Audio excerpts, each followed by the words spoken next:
नमस्ते friends. Income tax related और एक वीडियो में आप सभी का स्वागत है।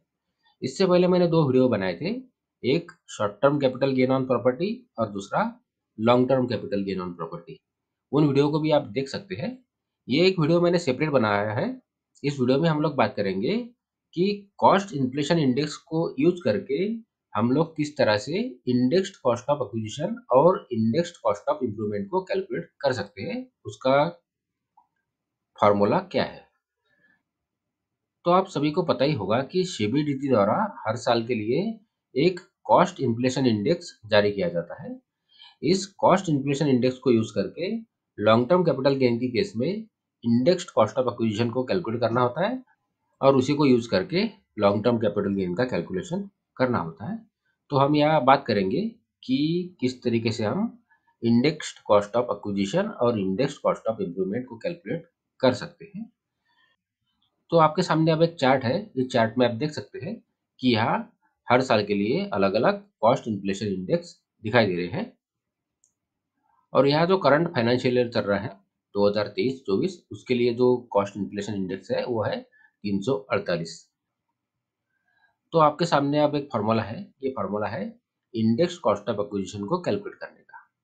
तो यहाँ इस फार्मूले में सबसे पहले प्रॉपर्टी की कॉस्ट ऑफ एक्विजिशन को लिखना होता है और उसे गुना करना होता है उस साल के कॉस्ट इन्फ्लेशन इंडेक्स से जिस साल में प्रॉपर्टी को बेचा है। उसके बाद जो अमाउंट निकलेगी उसे भाग देना है उस साल के कॉस्ट इन्फ्लेशन इंडेक्स से जिस साल में प्रॉपर्टी को परचेस किया था। और इसी तरीके से इंडेक्स्ड कॉस्ट ऑफ इम्प्रूवमेंट को भी कैलकुलेट करना होता है। उसके बाद कैपिटल गेन का कैलकुलेशन हम कर सकते हैं। तो अब इसे हम एक एग्जाम्पल के माध्यम से समझते हैं। यहाँ आपके सामने एक एग्जाम्पल है।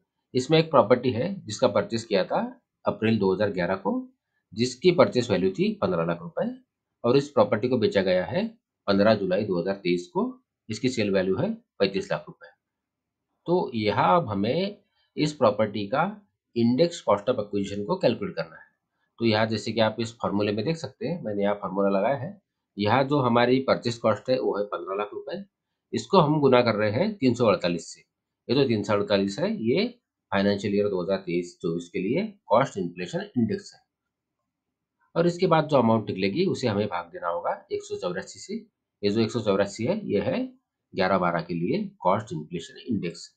जब ये हम कैलकुलेशन कर लेंगे तो उसके बाद जो अमाउंट निकलेगी वो निकलेगी 28,36,957 रुपए। तो अब इस प्रॉपर्टी की जो इंडेक्स कॉस्ट ऑफ एक्विजिशन है वो है 28,36,957 रुपए। ये हमें जो प्रॉपर्टी की सेल वैल्यू है उसमें से माइनस करनी होगी। उसके बाद हमारा कैपिटल गेन निकलेगा। इसी तरीके से अगर प्रॉपर्टी के लिए कुछ इम्प्रूवमेंट किया है तो उस इम्प्रूवमेंट का भी इंडेक्स कॉस्ट ऑफ इम्प्रूवमेंट इसी तरीके से आपको निकालना होगा। तो इंडेक्स कॉस्ट ऑफ एक्विजिशन और इंडेक्स कॉस्ट ऑफ इम्प्रूवमेंट दोनों को सेल वैल्यू में से माइनस करना होगा और कैपिटल गेन का कैलकुलेशन करना होगा। आशा करता हूँ इस वीडियो की जानकारी आपको यूजफुल लगी हो। अगर इस वीडियो की जानकारी आपको यूजफुल लगी है तो वीडियो को लाइक करिए, चैनल को सब्सक्राइब करिए। धन्यवाद।